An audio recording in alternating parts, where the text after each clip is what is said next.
Kurs zázrakov, lekcia 52. Dnešné opakovanie zahŕňa nasledujúce myšlienky. 1.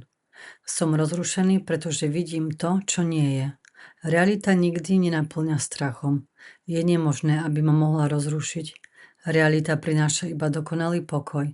Keď som rozrušený, deje sa tak vždy preto, že som nahradil realitu ilúziami, ktoré som si vymyslel.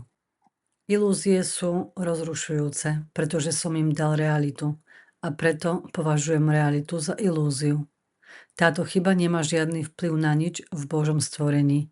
Vždy som rozrušený pre nič. 2. Vidím iba minulosť. Rozhliadajúc sa okolo, odsudzujem svet, na ktorý sa pozerám. Nazývam to videním. Mám za zlé minulosť všetkým a všetkému, čím z nich robím svojich nepriateľov. Keď si odpustím a pripomeniem si, kto som, budem žehnať všetkých a všetko, čo vidím. Nebude minulosť, a teda nebudú nepriateľa.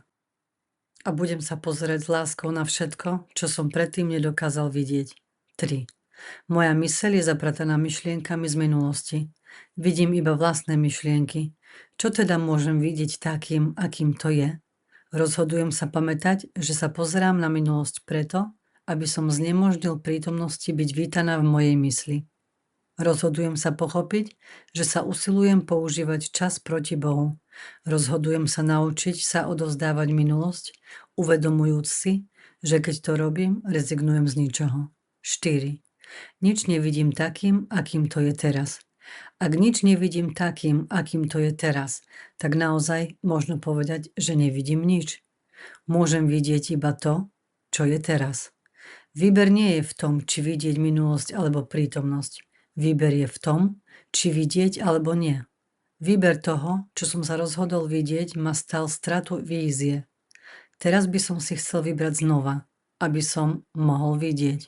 5. Moje myšlienky nič neznamenajú.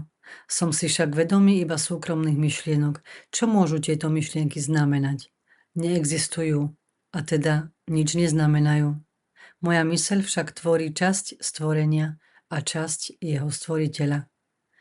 Či by som sa radšej nepripojil k mysleniu vesmíru, než prekrýval to všetko, čo je naozaj moje, mojimi poľutovania hodnými a pozbavenými významu súkromnými myšlienkami?